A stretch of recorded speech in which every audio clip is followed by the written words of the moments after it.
আমাদের অনন্য স্টোরি সকল প্রকার পার্ট গল্প দেখতে আমাদের চ্যানেলটি সাবস্ক্রাইব করে পাশে থাকা বেল আইকনটিতে ক্লিক করে অল নোটিফিকেশন অন করে দিন। আগে ফ্রেশ হয়ে নাও, দুজনে অনেকটা জার্নি করে এসেছো। বাড়িতে মনে হচ্ছে কোনো উৎসব। বিহান ভাইয়ের বাবা মানে মামা আমাকে বলল, কেমন আছিস মা? মামাকে বললাম, ভালো মামা, আপনি? মামা আমাকে বলল, তোর বিহান ভাইয়ের বিয়ে ঠিক হয়েছে দিয়া মা। মামার কথা শুনে মাথার মাঝে চক্কর দিয়ে ঘুরে উঠল। নিজেকে সামলে নিয়ে বললাম, বিহান ভাই জানে মামা ওনার বিয়ে? মামা বললেন, না, বিহান এখনো জানে না। বিদেশ থেকে আসলে সোজাসুজি বিয়ের পিড়িতে বসবো। মেয়ে ডাক্তার, বিহানের সাথেই পাশ করে বেরিয়েছে। এদিকে তোর মামি বলেছে তোমার ছেলে অন্য কাউকে পছন্দ করে, এর জন্য বিয়ে করবে না। শুধু শুধু বিয়ে ঠিক করো না। ভেতর থেকে কান্না বেরিয়ে আসছে, দম বন্ধ লাগছে। সামনে কি সব উল্টো পাল্টা হবে। তবে বিশ্বাস আছে বিহান ভাইকে দিয়ে জোর করানো যাবে না। মেহু আপুর প্রেগনেন্সির খবর শুনে বাবার মন নরম হয়ে গিয়েছে। ফুপিকে ডেকে বাবা খুব কেঁদেছে, ফুপিও খুব কেঁদেছে। ভাইয়ারা কালই ফিরে আসছে বাড়িতে। বাড়িতে খুশির অন্যরকম আমেজ। বাট আমি এখনো শিওর না আমাদের বাড়িটা এত সাজানো কেন। ভাইয়ার ফিরে আসার জন্য নাকি অন্য কোনো কারণ। একটা দিন বিহান ভাই নেই, আমি এক গোলক ধাঁধায় ফেসে গেছি। কেউ আমাকে কিছুই বলছে না। বাড়িতে ক্রমশ আত্মীয়ের সংখ্যা বেড়েই চলেছে। সবাই আমার দিকে অদ্ভুতভাবে তাকিয়ে আছে। আমাকে কি সবাই নতুন দেখছে? কিছুই তো বুঝতে পারছি না। গতকাল কাউকে কিছু জিজ্ঞেস না করে ঘুমিয়ে গেছিলাম। ঘড়িতে দুপুর 12টা। 2 দিন হয়ে গিয়েছে বিহান ভাইয়ের ফোন আসেনি। ফোন হাতে নিলেই ওনার একটা না একটা মেসেজ আমার ফোনে দেখতে পাই। সারাক্ষণ ওনার একটা মেসেজ বেশি দেখি আমি। এত অনলাইনে কি তোর দিয়া? আমি রাগানোর বলি, সারাদিন সুন্দর সুন্দর ছেলেদের ফটো দেখি বিহান ভাই। উনি রেগে রেগে বলেন, আমি ছাড়া কোনো সুন্দর ছেলের দিকে তাকানো নিষেধ তোর। ফোনটা হাতে নিয়ে অপেক্ষা করছি কখন ওনার ফোন আসবে। বাইরে বেরিয়ে দেখি বাবার কিছু আত্মীয়রা, আম্মু আর কাকিমণি শপিং থেকে এসছে। শপিংগুলো এনে আমার বেডের উপর রাখলো। আমার রুমের বেডের উপর রাখা অনেকগুলো হলুদের শাড়ি আর গহনা। বড় করে একটা কার্ডে লেখা আছে দিয়ার হলুদ সন্ধ্যা। দিয়া মানে তো আমি ছাড়া আর কেউ নেই। আমার হলুদ সন্ধ্যা মানে আমার বিয়ে। দ্রুত বিছানায় রাখা জিনিসপত্রগুলো ধরে ধরে দেখছি। চোখে পানি ছলছল করছে আমার। বিছানায় রাখা জিনিসপত্রের ওপর চোখের পানি টুপটাপ করে পড়েই যাচ্ছে। জানালা দিয়ে উকি দিয়ে দেখি বাবা খুব হাসছেন। বাবার চোখে মুখে আনন্দ আর প্রাপ্তির হাসি। বাবা তার বন্ধুদের বলছে, আমার দিয়ার জন্য এত ভালো পাত্র পাবো বুঝতেই পারিনি। ছেলে একজন MBBS ডাক্তার। আমার দিয়াকে নিজে পছন্দ করেছে। আমার ছেলেটাও আমার বিরুদ্ধে যেত না। আমার জিদের জন্য ভুল করে ফেলেছে, কিন্তু আমার মেয়ে এমন ভুল আর করবে না। বাবার বন্ধু বলছেন, দুঃখ করো না, শুভর মতো ছেলে এখনের যুগে হয় নাকি? একটা ভুল করেছে, ক্ষমা করে দাও। একটাই ছেলে তোমার। বাবা একটা দীর্ঘ নিঃশ্বাস ছেড়ে বললেন, ছেলেকে ছাড়া অনেক কষ্ট পেয়েছি এতদিন। আমার মেয়ে কোনো ভুল করুক, এটা আমি চাই না। তাই দিয়ার হুট করেই বিয়ের সিদ্ধান্ত। কাল দিয়ার গায়ে হলুদ, পরশু বিয়ে। মানে কাল আমার গায়ে হলুদ আর পরশু বিয়ে। আম্মুকে ডেকে নিয়ে ঘরের দরজা লাগিয়ে বললাম, আম্মু, আমি এসব কি শুনছি? বাবা আমার বিয়ে ঠিক করেছে? আম্মু বলল, এভাবে আকাশ থেকে পড়ছিস কেন দিয়া? তোর বাবা তোকে পৃথিবীর সব থেকে বেশি ভালোবাসে। সে তোর বিয়ে ঠিক করবে না তো কি অন্য কেউ ঠিক করবে? আম্মু তাই বলে এক্ষুনি বিয়ে? আমি চিনি না জানি না এমন একটা ছেলেকে কিভাবে বিয়ে করি? আমি বিয়ের জন্য এখন প্রস্তুত না আম্মু। বিয়ের আগে কেউ কাউকে চেনে না দিয়া, বিয়ের পর সবাই চেনে যায়। তোমার বাবা কি তোমার খারাপ চাইবে? না আম্মু, বাট আমার মেডিকেলটা শেষ করতে দাও। ছেলে তোমার কলেজের প্রফেসর নির্বাণ, তোমাকে খুব পছন্দ করে। মেডিকেল পড়তে কোনো অসুবিধা হবে না তোমার। হোয়াট আম্মু? নির্বাণ স্যার? আমি আমার স্যারকে বিয়ে করব এটা ভাবলে কিভাবে? আমি কিছুতেই ওনাকে বিয়ে করতে পারবো না আম্মু। প্লিজ বিয়েটা ভেঙে দাও আম্মু। আমার পক্ষে কিছুতেই বিয়ে করা সম্ভব নয়। তুমি ভুলেও এ কথা তোমার বাবার সামনে বলো না ধিয়া। সব আত্মীয়দের দাওয়াত দেওয়া হয়ে গিয়েছে তোমার বিয়ের জন্য। তোমার বাবা শুভ আর মেহুকে মেনে নিয়েছে। তুমি জানো না তোমার বাবার হার্ট অ্যাটাক করেছিল। তুমি কি চাও এখন তুমি বাড়াবাড়ি করো আর তোমার বাবার অবস্থা আরো খারাপ হোক? শুভর জন্য তোমার বাবা কোথাও মুখ দেখাতে পারেনি। এমন আছে রাস্তাঘাটেও যায়নি তোমার বাবা। মানুষটা কত কষ্ট পেয়েছে আমি দেখেছি। এখন সবকিছু ঠিকঠাক হয়েছে। তুমি দয়া করে উল্টাপাল্টা আর কিছুই বলো না। সব থেকে আনন্দের বিষয় এটা, তোমার সাথে শুভ আর মিহুর বিয়ে দিবে তোমার বাবা। এখন যদি তুমি উল্টাপাল্টা করো, তোমার ভাইয়া আর মিহু কোনো দিনও বাড়িতে আসতে পারবে না। ভাইয়া আর বাবার মাঝের দূরত্ব দূর হোক, এটা আমি সব সময় চেয়েছি। এমন সময় গাড়িতে করে ভাইয়া আর মেহু আপু প্রবেশ করলো বাড়িতে। বাড়ির সব আত্মীয় ভাইয়া আর মেহু আপুকে জড়িয়ে ধরে আবেগ ঘন একটা মুহূর্তের সৃষ্টি হলো। ভাইয়া বাবাকে জড়িয়ে ধরে বলল, সরি বাবা, আমাকে ক্ষমা করে দাও। বাবা ভাইয়ার কপালে চুমু দিয়ে পড়ল। বাবা অনেক খারাপ তাই না শুভ? মেহু আপু আম্মুকে জড়িয়ে ধরল। ফুপ্পি ভাইয়াকে জড়িয়ে ধরল নিজের ভালোবাসায়। আজ সব হাসি আনন্দ আমার পরিবারে আছড়ে পড়েছে। নিমেষেই সব আনন্দ মিলিয়ে গেল কোথায় জানি না। বুকের মাঝে আচমকা বাড়ি মেরে উঠল। আম্মু তো আমাকে আমার কথা বলার সুযোগই দিল না। এখন কি করি আমি? ফোন নিয়ে হোয়াটসঅ্যাপে বিহান ভাইকে নক দিলাম। মেসেজ ডেলিভারি হচ্ছে কিন্তু সিন করছেন না। বারবার কল দিয়েই যাচ্ছি ওনাকে। কম করে হলেও 1000 বার কল দিয়েছি, একটা রিপ্লাই দিলেন। তুই কি মেন্টাল? দেখছিস ফোন রিসিভ করছি না, এতবার কল দিয়ে যাচ্ছিস। আমি ইমার্জেন্সি কাজে busy, so don't call me now. Free হয়ে ব্যাক দিচ্ছি। উনি তো বিদেশ থেকে বুঝতেই পারছেন না এখানে ঠিক কী হতে চলেছে। আমার হাতে তো একটুও সময় নেই। আমি তবুও কল আর মেসেজ করেই যাচ্ছি, কিন্তু কোনো রেসপন্স নেই। কি করব আমি? কাকে কি বলবো? এইদিকে বাবার জীবন, অন্যদিকে বিহান ভাই। কিছুক্ষণের মাঝেই বিভোর ভাই আমাদের বাড়িতে প্রবেশ করলেন। বিভোর ভাইয়ের চোখে মুখে ভীষণ চিন্তা। এই চিন্তার একটাই কারণ, সেটা আমার বিয়ে নিয়ে। বিভোর ভাই আর রিয়া চিন্তায় পাগল হয়ে যাচ্ছে, কেননা আমার আর বিহান ভাইয়ের ব্যাপারে বিভোর ভাই রিয়া সবটা জানেন। ভাইয়া মেহু আপুকে নিয়ে পালিয়ে যাবার পর বাবার অবস্থা অনেক খারাপ হয়ে যায়। ডাক্তার বাবাকে 24 ঘন্টার গ্যারান্টি দিয়েছিলেন। বিহান ভাইয়ের ট্রিটমেন্টে সুস্থ হয়েছিলেন বাবা। বাবাকে নিয়ে সবাই অনেক দুশ্চিন্তায় আছে অনেক দিন থেকে। বাবা যে হুট করে আমার বিয়ের 3 তারিখ ঠিক করবে সেটা কেউ ভাবতেও পারেনি। বাবা বিভোর ভাইয়ের হাত ধরে বলেছেন, বিহান তো দেশে নেই, তোমার হাতে সব দায়িত্ব রইল। সব কিছু যেন ঠিকঠাক থাকে বাবা। আমার মান সম্মান যেন ক্ষুণ্ণ না হয়। বিভোর ভাই সাহস পাচ্ছেন না বাবার মুখের উপর কিছু বলতে। বিয়ে ঠিক হওয়ার পর আমার বিয়ের কথা জানালে বাবার যদি কিছু হয়ে যায়। বিভোর ভাই আমাকে বললেন, দিয়া, আমি যখন আছি কোনো চিন্তা করিস না। বিহানের ভালোবাসা আমি হারাতে দিব না। কিন্তু দিয়া, বিহান তো ফোনই রিসিভ করছে না। জীবনে কখনো এমন সংকটময় পরিস্থিতিতে আমি পড়িনি। মাথার ভিতর দুশ্চিন্তা আর অশান্তি শিরা উপশিরা দিয়ে বইছে। মাথায় প্রচণ্ড পেইন শুরু হয়েছে। চারিদিকে সবাই এত খুশি, সবার আনন্দ আমার ভিতর আরো তীব্র যন্ত্রণার সৃষ্টি করছে। কি এমন পাপ করেছিলাম জীবনটা এভাবে শেষ হতে চলেছে? মনে মনে ভেবে নিয়েছি নির্বাণ স্যারকে আমি জানিয়ে দিব তাকে বিয়ে করা আমার পক্ষে সম্ভব নয়। একমাত্র সেই পারবে সবকিছু সামলে নিতে। ফোন হাতে নিয়ে আবারও বিহান ভাইকে মেসেজ দিলাম। আবারও কল করলাম। কলটা রিসিভ হতেই মনের মাঝে যেন এক অদ্ভুত তৃপ্তি পেলাম। ফোন রিসিভ হলো ঠিকই, কিন্তু কথা বলল প্রেয়সী আপু। প্রেয়সী আপু ফোন রিসিভ করেই বললেন, অ্যাডভান্স হ্যাপি ম্যারেজ লাইফ ডিয়া। আমি আর বিহান সো সরি বিয়েতে থাকতে পারলাম না, কেননা আমরা প্রি হানিমুনে এসেছি। বিহান আর আমার বিয়ে ঠিক হয়েছে দিয়া। তুমি এত মেসেজ করছো, বিহান দেখেও রিপ্লাই করছে না। তুমি কি বুঝছো না ওই ব্যাপারটা কেয়ারফুলি নিচ্ছে না? মানে বিহান চাইছে তোমার বিয়েটা হয়ে যাক। তুমি তো কয়েক হাজার মেসেজ করেছো, বিহান সিন করেছে অথচ রিপ্লাই করে নেই। তুমি অতিরিক্ত ডিস্টার্ব করছো বলে বিহান আমার কাছে ফোন দিয়েছে। বুক চেপে ধরলাম। মনে হচ্ছে এক্ষুনি দম বন্ধ হয়ে যাবে আমার।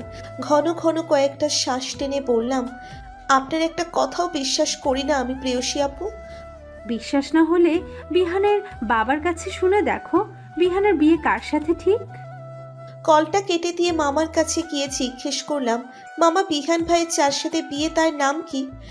প্রিয়সী, তোর বিয়েটা হলেই বিয়ে মা। ছেলে যখন পছন্দ করে আমি আর আপত্তি করে কি করব। সব কিছুই যেন কেমন দুঃস্বপ্ন মনে হচ্ছে। মাত্র একদিনে এত কিছু কিভাবে বদলে গেল? প্রেয়সী আপু না হয় মিথ্যে বলেছে, কিন্তু মামা তো আর মিথ্যে বলছে না। মামার সামনে নিজেকে সামলে নিয়ে রুমে যেতেই দেখি বিহান ভাইয়ের কল। ওনার কল দেখেই ফোনটা ফ্লোরে কয়েকটা আছাড় মেরে ফেলে দিলাম। মানুষ এতটা বেইমান হতে পারে কিভাবে? এই প্রেয়সী প্রেয়সী প্রেয়সী, এত কিছুর পরেও এই প্রেয়সী নামটা কেন বিহান ভাইয়ের জীবনে কাটার মতো আটকে আছে? আমি আপনাকে কোনো দিন ক্ষমা করব না বিহান ভাই, কোনো দিন না। আই হেট ইউ, ঘৃণা করি আপনাকে আমি। সম্পর্ক টিকিয়ে রাখার দায়িত্ব কি আমার একার? আপনার কোনো দায়িত্ব নেই? অনেক হয়েছে এই প্রেয়সীকে নিয়ে বাড়াবাড়ি। আপনি আপনার মতো, আমি আমার মতো। রুমের দরজা আটকে ফ্লোরে বসে ভীষণ কাঁদছি। বুকের ভেতরে সব দুমড়ে মুচড়ে ক্ষত বিক্ষত হয়ে যাচ্ছে। মনের ভিতরে জ্বলছে পড়ছে অশান্তির আগুনে, ছাই হয়ে যাচ্ছে সব কিছু। ভালোবাসা কেন তুমি এত পোড়াচ্ছ আমাকে? ভালোবাসার এত যন্ত্রণা কেন? বারবার ওনার স্মৃতি মনে পড়ছে, দম আটকে আসছে। মন চাচ্ছে নিজেকে শেষ করে দিই। আমার বেঁচে থাকার কোনো অধিকার নেই। কেন আমাকে এভাবে ভেঙে চুরে গড়িয়ে দিলেন? আমার মুখ আর কোনো দিন দেখাবো না আপনাকে। বিকালে মামি আমাদের বাড়িতে এসছে। রুমের মাঝে নিশ্চুপ হয়ে বসে আছি আমি। মামি এসে আমার গায়ে হাত দিতেই মামির দিকে তাকিয়ে নিশ্চুপ হয়ে বসে রইলাম আমি। মামি আমার মুখের দিকে তাকিয়ে বলল, দিয়া মা, চেহারার কি হাল হয়েছে তোর? আমি বাবার বাড়িতে গেছিলাম, এসেই দেখি এত কিছু ঘটে গিয়েছে। এই দিয়া, কিছু বল, এভাবে ভেঙে পড়ছিস কেন? বিভোর না বললে তো কিছুই জানতে পারতাম না। চোখের কোয়া ফুলে গিয়েছে আমার। মামির দিকে তাকিয়ে বললাম, তোমার ছেলের বিয়ে মামি প্রেয়সীর সাথে। আমার ছেলেকে কি তুই চিনিস না? তোর মামা যদি জানে যে বিহান তোকে পছন্দ করে, তাহলে কি আর প্রেয়সীর সাথে বিয়ে ঠিক করতো? বিয়ে ঠিক আর বিয়ে হওয়া কি এক, পাগলি? তুই একদম ভাবিস না দিয়া। তোমার ছেলে একটা বেঈমান মামি, অনেক বড় বেঈমান। কেন এমন করলো মামি? আমি তোমার ছেলেকে খুব ভালোবাসি, কিন্তু তোমার ছেলে আমাকে চাই না মামি। আমার ছেলে যদি তোকে না চাইবে তাহলে এতবার ফোন দিচ্ছে কেন শুনি?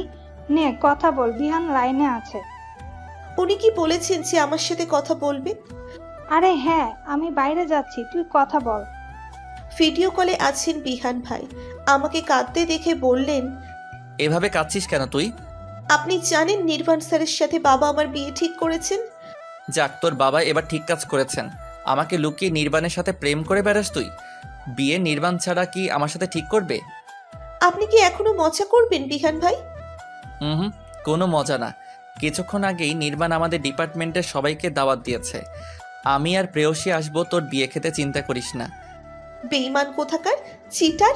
আমার সাথে বিয়ের নাটক করে, প্রেমের নাটক করে এখন আমার বিয়ে খেতে আসবেন? চিন্তা করিস না, খালি হাতে আসবো না দিয়া। বিয়ে খেতে ছাড়া কি বিয়ে করতে আসবো? তোর শ্রদ্ধেয় বাবা আমার হাত ধরে বলুক, বাবা বিহান আমার মেয়ের দায়িত্ব নাও, তাহলেই তোকে বিয়ে করার কথা ভাবতে পারি। এনিওয়ে দিয়া, সামনে আমার বিয়ে। আজ প্রচুর শপিং করব। কাল তোর হলুদের আগেই পৌঁছে যাব। দেখিস যেন সুইসাইড করিস না আবার। মামিকে ডেকে ফোনটা মামির হাতে দিয়ে দিলাম। মামিকে কিছুই বললাম না। রাগে আর অপমানে মনে হচ্ছে এক্ষুনি নির্বাণকে বিয়ে করি। বিয়ে করে এই অপমানের চরম শিক্ষা দিয়ে ছাড়বো আমি। রাগে সমস্ত শরীর পুড়ে যাচ্ছে আমার। ওদিকে বিভোর ভাই, রিয়া, তোহা আপু, তিয়াস ভাইয়া সবাই বাড়ির সাজানো নিয়ে বিজি। আমার দিকে কারো কোনো খেয়াল নেই। বাহ, সবাই কি সুন্দর আনন্দে আছে। পৃথিবীর সবাই খুব নিষ্ঠুর। আজ বুঝলাম আসলে কেউ কারো না। পরের দিন দুপুরে আমাকে গায়ে হলুদের জন্য রেডি করানো হয়েছে। বিহান ভাইও উপস্থিত আমার গায়ে হলুদের অনুষ্ঠানে। উনি সকালেই চলে এসেছেন। বিহান ভাই হলুদ পাঞ্জাবি পরে হলুদের খাট সাজাচ্ছেন। ওনার মাঝে এক বিন্দু দুঃখ কষ্ট কিচ্ছু নেই। আমার দিকে একটিবার তাকাচ্ছেনও না। বাহ, কি অদ্ভুত উনি! আমার চোখ ওনার দিক থেকে সরছেই না, অথচ উনি একবারও তাকাচ্ছেন না। কান্না চেপে ধরে ওনার এই নিষ্ঠুরতা দেখছি আমি। ঠিক সেই মুহূর্তে নির্বাণ স্যার ফোন দিয়েছেন, তার পক্ষে এই মুহূর্তে বিয়ে করা সম্ভব নয়। কথাটা শুনেই বাবার মুখটা শুকিয়ে গেল। বাড়ি ভর্তি আত্মীয়, এখন মেয়ের বিয়ে ভেঙে গেলে সবাই কি বলবে? বাবার বুকে ব্যথা প্রচণ্ড বেগে বেড়ে গেল। বাবা, আম্মু আর মামা মামিদের ডেকে বললেন আমার বিয়েটা ভেঙে যাওয়ার কথা। সেই মুহূর্তে মামি বললেন, ভাই আপনি সম্মতি দিলে একটা কথা বলতে চাই। আমাদের বিহান তো ছেলে হিসেবে খারাপ না।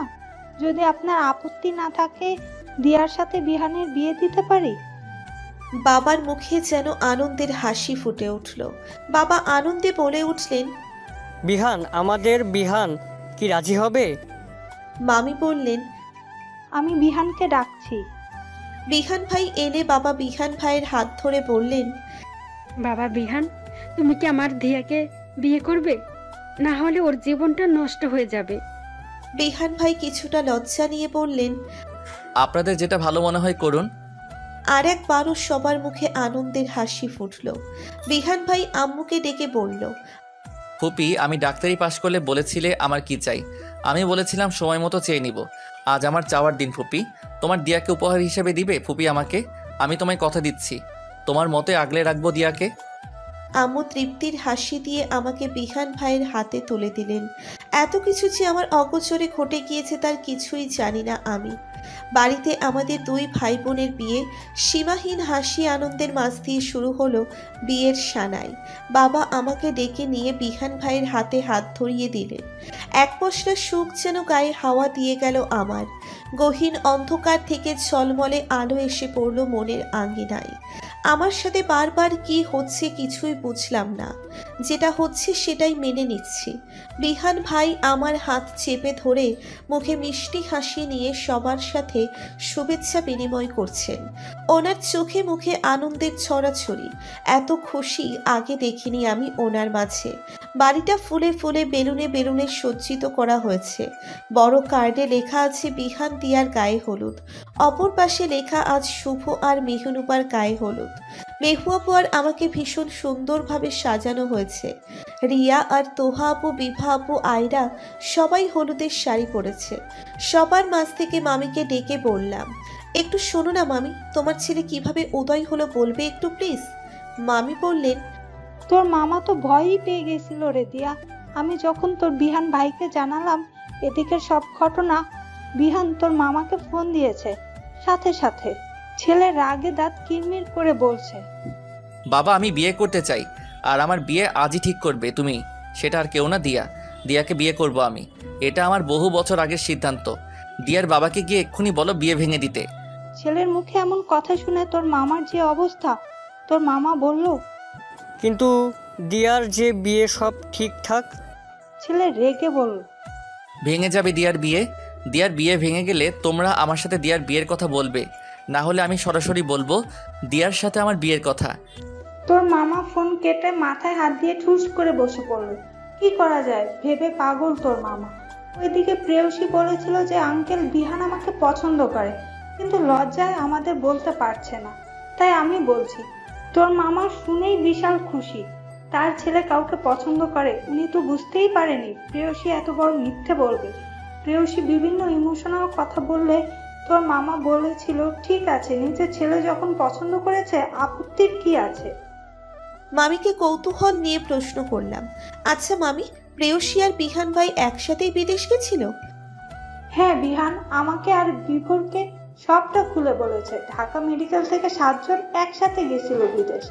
বিহান ওর ফোন রেখে ইমার্জেন্সি মিটিং এ ছিল, সেই সুযোগে প্রেয়সী তোকে উল্টা পাল্টা বলেছে। বিহানের এক কলিগ প্রেয়সীর সব কথা শুনে নিয়েছিল, আর সে বিহানকে জানিয়েছিল সবটা। বিহান সাথে সাথেই তোকে কল ব্যাক করেছিল, তোর ফোন আর অন পায়নি। পরে আমার ফোন দিয়ে ইচ্ছাকৃত মজা করেছিল। অভিমান নিয়ে বললাম, তোমার ছেলে সব সময় এমন করে মামি, আমাকে ইচ্ছেকৃত কষ্ট দেয় তোমার ছেলে। আমার ছেলে তোকে খুব ভালোবাসে দিয়া, নিজের বাবার মুখের উপর এভাবে কেউ বলে? বিভোর ভাই ক্যামেরা নিয়ে ছোটাছুটি করছে। বিভোর ভাই আমাকে বলছেন, দিয়া মাথায় ঘোমটা দিয়ে দাঁড়া, ছবি উঠাবো।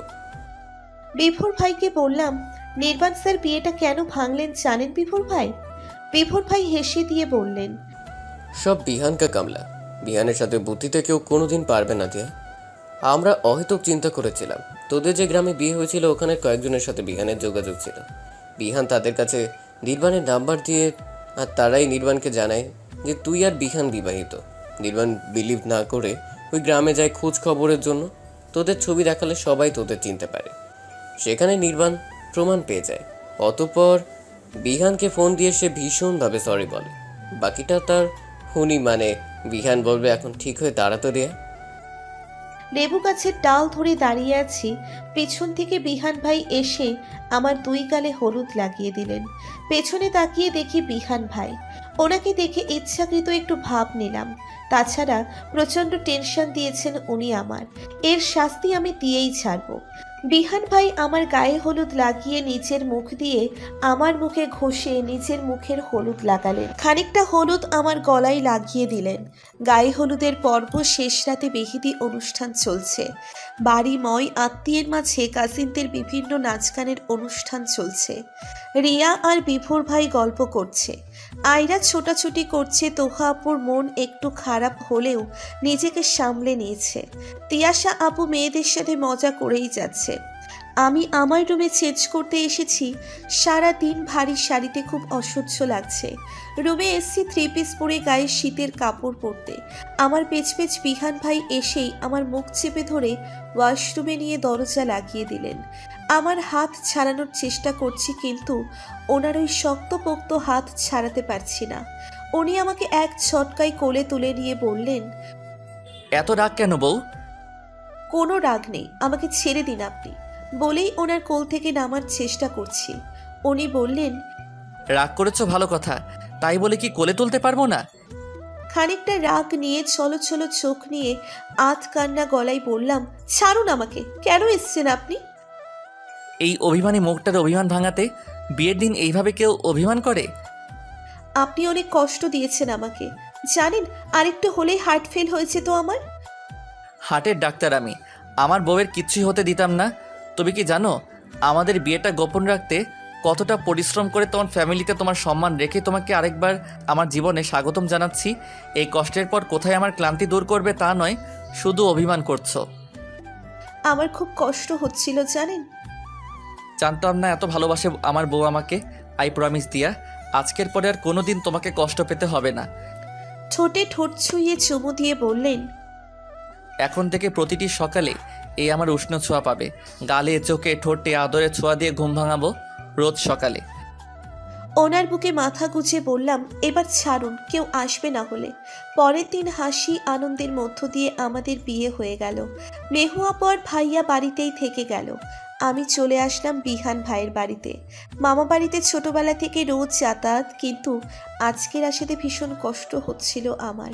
প্রকৃতির কি কঠিন নিয়ম, একটা স্বাক্ষরে নিজের জীবন অন্যের হয়ে যায়। বাসর ঘরে বসে আছি কারো লাল লেহেঙ্গা পরে, গা ভর্তি গহনার ছড়াছড়ি। অপেক্ষা করছি কাঙ্ক্ষিত সেই মানুষটার জন্য। আজ দীর্ঘদিন পর অবসান ঘটল সকল প্রকার অশান্তির। গায়ে সোনালি কালারের পাঞ্জাবি পরে ঘরে প্রবেশ করলেন বিহান ভাই।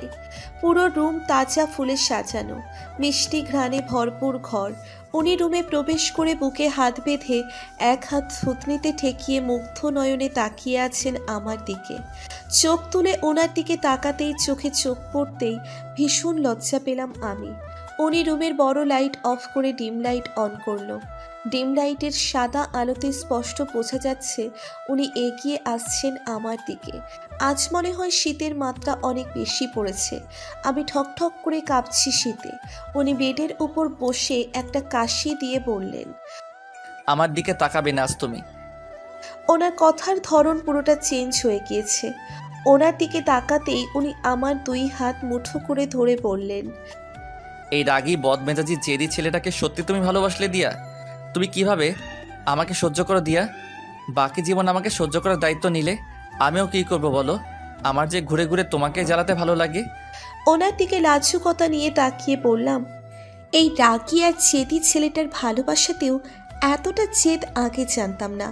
আমার মতো ম্যাচুরিটি সম্পন্ন একটা মেয়েকে সারা জীবন কিভাবে সহ্য করবেন?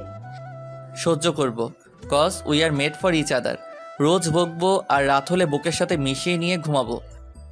এই প্রচণ্ড শীতে হঠাৎ বাইরে কুড়ি কুড়ি বৃষ্টি শুরু হলো।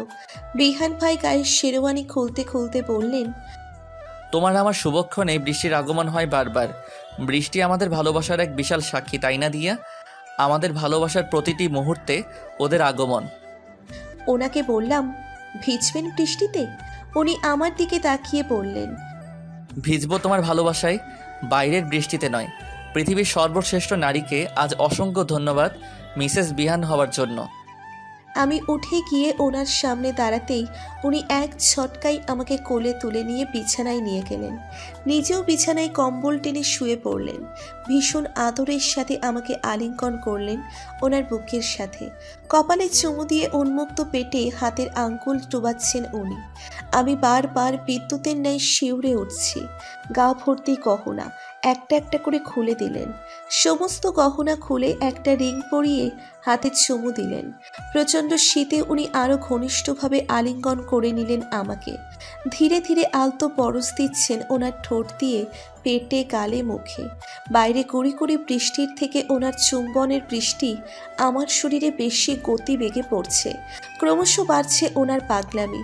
ওনার প্রতিটি স্পর্শতে অনুভব হচ্ছিল নিঃশব্দ এক ভালোবাসা, যে নেশার ডুবসাগরে ডুব দিয়ে পাড়ি জমালাম দুজনে গভীর ভালোবাসার তুফানে। ভালোবাসাময় রাতের গভীর ভালোবাসার সাক্ষী এই শীততাপ রাত। দিয়া, আজ সাদা আর পিঙ্ক কালার মিক্সড করা শাড়িটা পরবা প্লিজ? রোজ তো 3 পিস পরাই দেখি, আজ শাড়ি পরা দেখতে মন চাইছে। বলতে পারো এটা আমার আবদার।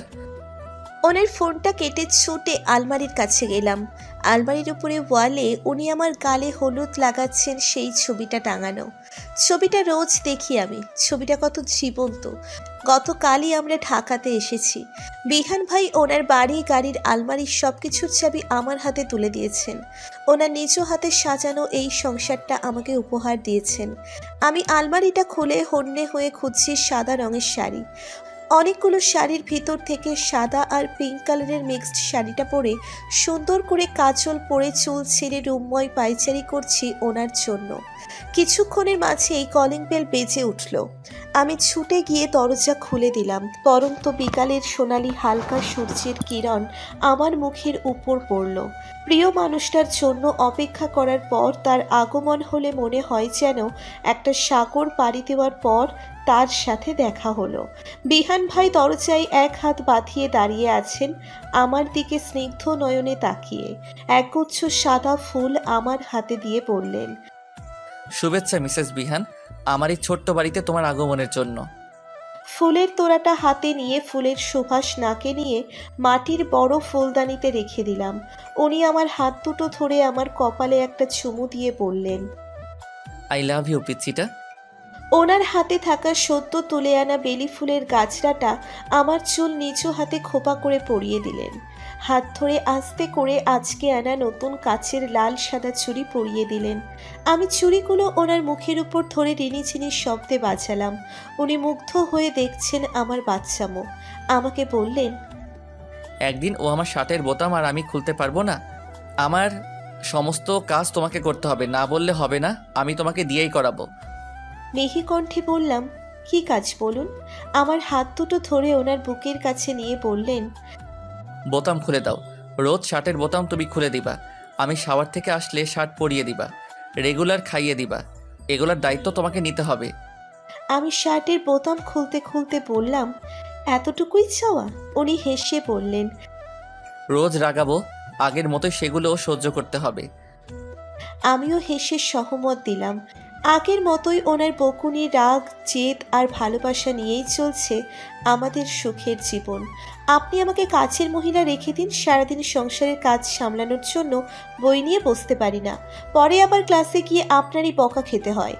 কেন সবসময় সব কিছু আমাকেই কেন খেতে হবে? বাসায় থাকলে আপনার অফুরন্ত চুমু খেতে হয়, আর ক্লাসে গিয়ে পড়া না পারলে আপনারই হাতে বকা খেতে হয়। ওয়াই?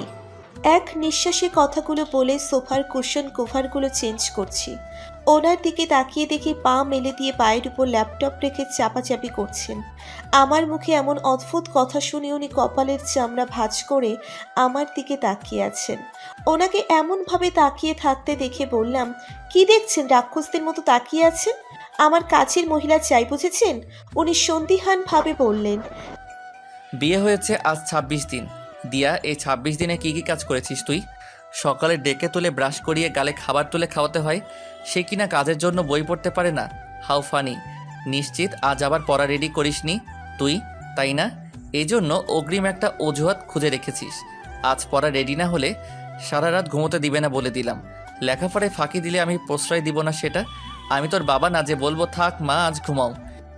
দেখুন সত্যি বলছি, আমি কাজ করতে করতে সারাদিন দুদণ্ড বসারও টাইম পাই না। আমার একটা কাজের বুয়া চাই। সিরিয়াল দেখা ছাড়া কোনো কাজ করিস তুই? আমাকে কি অত্যাচারী হাজবেন্ড প্রুভ করতে চাইছিস তুই? আমি বউকে কাজ করিয়ে অত্যাচার করছি? বাসার সব কাজের জন্য তো খালা আছেই। খালা তো আছে, আরও এক্সট্রা কাজের লোক দিয়ে কি করবি? মাথার উকুন আনাবি নাকি? দেখুন উনি তো খালা হয়, তাই আমার খারাপ লাগে কাজ করাতে। আমি বলতে পারি না কোনো কাজের কথা, তাই একজন কাজের বুয়া রেখে দিন যাকে বুয়া বলে ডাকতে পারি। খালা টালা হয় এমন মানুষ আর দেখবেন না। এনিওয়ে, আমার মাথায় উকুন হলো কবে?